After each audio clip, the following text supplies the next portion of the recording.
بسم الله الرحمن الرحیم. السلام علیکم دوستانو، زه یم میرولي خان او تاسو ګورئ تعمیر الاسلام چینل. دوستانو، لکه زما په شان بس تاسو په ذهن کې هم دا سوال ګرځي چې دجال څوک دی، د چا پلار دی، چا زوی دی، د ده ښځه څوک ده او دجال به ظاهریږي کله. موږ به د دې ټولو سوالونو د جواب درکولو کوشش کوو. دوستانو، د دجال باره کې د ډېرو علما کرامو خیال دی چې هغه یو انسان دی. هغه د حضرت ابراهیم علیه السلام په دور کې موجود و او الله تعالی د شیطان سره دجال ته هم د مرګ یو نیټه مقرر کړې. هم په دغه وجه باندې شیطان تر نن ورځې پورې جمدی دی او چې نن هغه کم ځای کې دی او کله به ظاهریږي. د دې په باره کې یو حدیث کې ملاویږي چې دجال په یو نامعلومه جزیره کې قید شوی دی. د دې معلومات علم صرف الله سره دی، بل هیڅ چا سره نشته. متعدد علما په مطابق باندې د دجال ټکانه د جاپان په شیطانی سمندر کې ده. خو ولې چې د صحیح مسلم دا یو روایت په مطابق د دجال ظاهرېدو به د مشرق نه کیږي او په ډېرو حدیثونو کې دا هم معلومیږي چې دجال به د قوم یهود نه وي او په هغه باندې ایمان راوړلو والا به هم زیات یهودیان وي. په دې ټیم کې درې غټ آسماني مذهبونه، اسلام، عیسائی او یهودیان، دا دغه هسته په انتظار دي چې دا به په اخیری وخت کې ظاهریږي، چې دا هستی به د انسانانو لپاره د نجات یو ذریعہ جوړ. دوستانو، که تاسو چېرې د عیسایانو مذهب ولولئ نو هغوی څه په دې طریقه وایي چې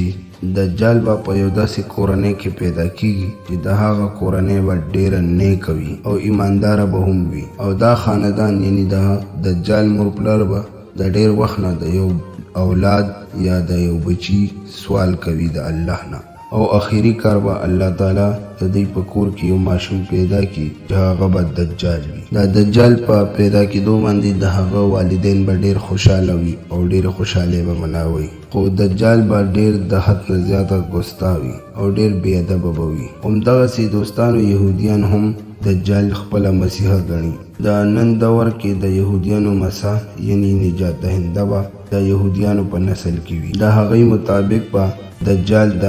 حضرت داود علیه السلام شاهي خاندان نه وي او د تخت داود جانشین به هم وي. هغه به د انسانانو په شان یو غوښې والا انسان وي او همدغسې به د عامو انسانانو په شان پرورش هم د هغه کیږي، خو هغه به د ډېر غیر معمولي او د پراسراره طاقتونو مالک وي. د یهودیانو د علما په مطابق همغه دجال ته به هم پته نه وي چې زما دونه صلاحیت یا طاقت دی او زه دجال یم. الله تعالی به ده ته په خپل وخت د خپل طاقت ښایي او د ده د راتلو د ظاهرېدو ځای به هم ورته ښایي. د هغې نه پس به د یهودیانو نجات دهنده جوړ شي او ډېر انتهایی عجیبه قوتونو سره به مخامخ راشي چې هغه به یو ډېر عظیم نجات دهنده وي، عظیم رهنما به وي او عظیم سپهسالار به وي، یو عظیم جج به وي، عظیم عالم دین به وي او د انساني په شکل به هغه یو ډېر لوی عظیم بادشاه هم وي چې دی به د ذهن نه ډېر انتهایی تیز هم وي. په ټوله دنیا کې خواره ذلیل او خوار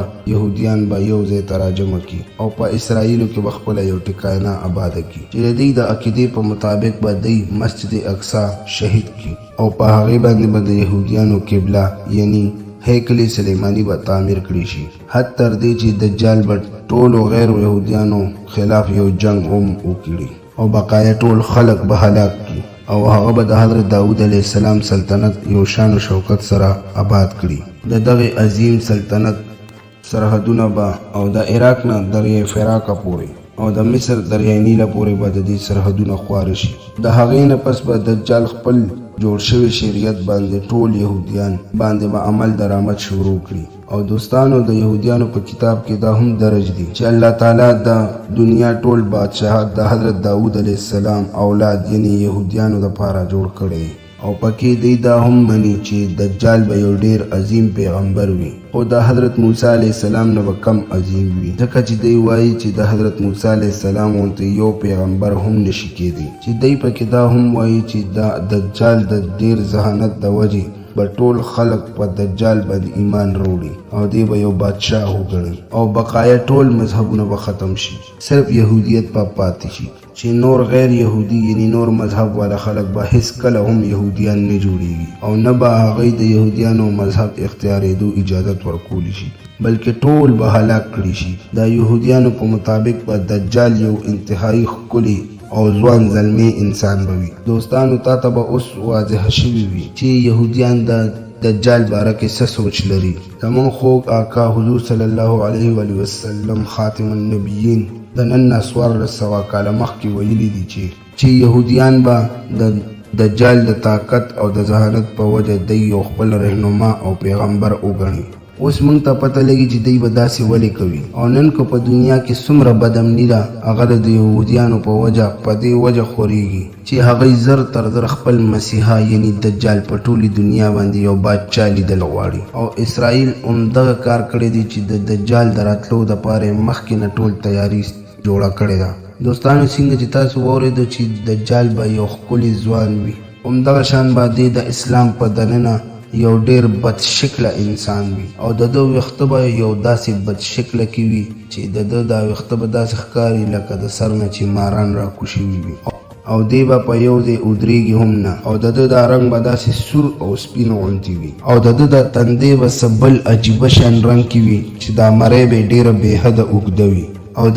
او دی به د قد نه لنډې وي. د ده په ملا کې به یو کوب هم وي. د دومره هر څه باوجود به دی ډېر زیات طاقتور هم وي. دی به د نورو عام انسانانو په شان نشي ګرځېدی. دجال به یو نارینه وي او دی به د اولاد د پیدا کولو صلاحیت نه وي او د ده په تندي باندې به د دواړو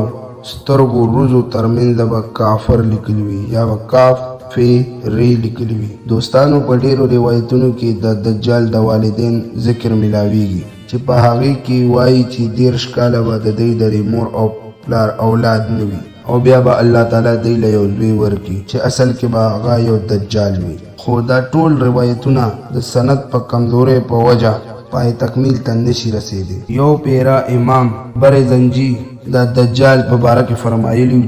چې دجال هم په جناتو باندې قابو ساتي او د جناتو په نسل کې واده کړی دی او د دجال تعلق د ابو د اجدانه د حضرت سلیمان علیه السلام د وخت دی. هغه وایي چې حضرت سلیمان علیه السلام ټول جنات قید کړي وو نو په هغه جناتو کې د دجال ښځه او نور د هغه ابا او اجدا هم قید شوي دي. خو د دې فرمان په باوجود هم د دجال مور پلار یا د ده پیدا کېدو یا نه پیدا کېدو یو داسې محمده په دې باره کې څوک هم واضحه څه خبره نشي کولی. دوستانو په پاکستان کې یو نامي ګرامي سکالر ول د آرټیکل په مطابق د دجال پیدایش هغه وخت شوی دی کله چې په دنیا باندې د جناتو حکومت او دی دا وایي چې د انسان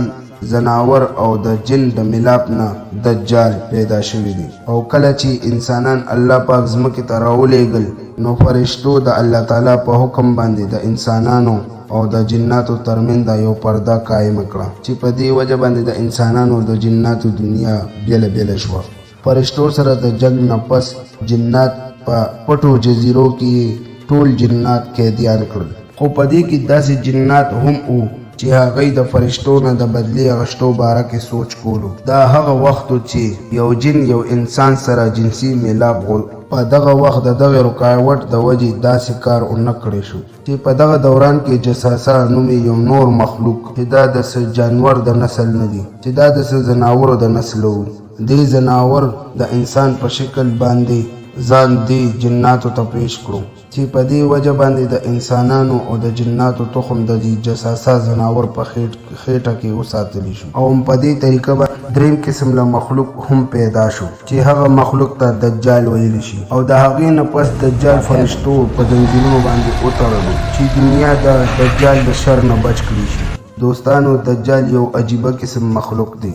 چې دې ته د جساسه په ذریعه باندې ټول خبرونه معلومات وررسیږي ولې چې جساسه یو داسې مخلوق دی چې دا په اوبو سمندر او په ځمکه په هر ځای کې موجود وي او ګرځېدی شي. بهر حال چې دا آرټیکل څومره ریښتونی دی د دې خو به صرف الله ته پته وي، خو د جساسه صحیح معلومات موږ ته د دې واقعې نه معلومیږي چې په هغې کې حضرت تمیمداري رضی الله تعالی عنه د دجال سره د ملاقات ټوله واقعه حضور اکرم صلی الله علیه وسلم ته بیان کړې وه. یو پیره عصمه بنت یزید وایي چې رسول الله صلی الله علیه وسلم زما په کور کې موجود و او حضور اکرم صلی الله علیه وسلم د دجال ذکر وکړو چې د دجال د ظاهرېدو نه مخکې به 3 قسمه قاد راځي. یو کال به د اسمان 1/3 باران ودرېږي او د ځمکې پیداوار به هم 1/3 کم شي. په 2م کال به د اسمان باران په 2مه حصه باندې هم ودرېږي، یعنې نیم په نیمه به بند شي او د ځمکې پیداوار به هم په 2مه حصه بند کړی شي چې په 3م کال به بالکل د اسمان نه باران نه راورېږي چې په دغه وجه به د ځمکې پیداوار هم ختم کړی شي، حد تر دې چې هر څومره ځناور دي که هغه د کوړ واله وي او که د داړ والا ټول به مړه شي. دوستانو بېشکه چې یو ورځ به د دجال او د دجال د نظام خاتمه وشي. د دجال د خاتمې نه پس به حضرت عیسی علیه السلام په یو داسې حل کې وي چې ناګهانه به هغه ته د الله تعالی د طرفه وحی راشي او ورته به ووایي چې ما داسې مخلوق پیدا کړی چې هغه سره د جنگ یا د لړاوېدو هیڅوک هم طاقت نه لري او ته د ما ټول بندگان جمع کا او د کوه طور طرف ته لاړ شه او د دغه مخلوق حفاظت وکړه او بیا به الله تعالی یاجوج ماجوج ظاهر کړي چې هغه به هر څومره اوچته ځمکه یعنې غرونه کمرې چې وي په هغې به روان وي او منډې به پرې وهي او د دې شمیر به دومره زیات وي چې کله چې د دغه یاجوج ماجوج پیلنی ګروپ په بحر طریبه باندې تیریږي نو د دې ټولې اوبه به وڅکي او د دې نه پس چې کله 2م جومات یې په دغه لار تیریږي او دا بحر تیبریا خالی وویني دی باړو دا ګڼي نه چې دلته چېرته اوبه هم وي او د دې نه پس به یاجوج ماجوج نور هم مخکې لاړ شي او تر د جبل خبر پورې به لاړ شي چې دا د بیت المقدس یو غر دی چې دلته به دوی د خلکو په مرګونو باندې په قید کېدلو باندې مشغول شي چې د دې نه پس به دوی ووایي چې موږ خو په ځمکه ټول مخلوق ختم کړو ځای چې اوس بره د اسمان والا خاتمه وکړو. پس د دې نه به دوی اسمان طرف ته خپل غشي په ویشتو شروع کړي. لنډه دا دوستانو چې دجال چرته دی په دې ټیم کې او په کوم ځای کې دی. بېشکه د الله تعالی نه علاوه دا معلومات بل هیڅ چا سره هم نشته. په نننۍ ویډیو کې تر دې پورې دوستانو که ویډیو راته ښه لګېدلې وي نو لایک یې کړئ، چینل سبسکرایب کړئ او موږ به ملاقات کوو په یو نوي انټرسټینګ ویډیو کې. تر هغې پورې د خپل ځان خیال ساتئ. الله حافظ.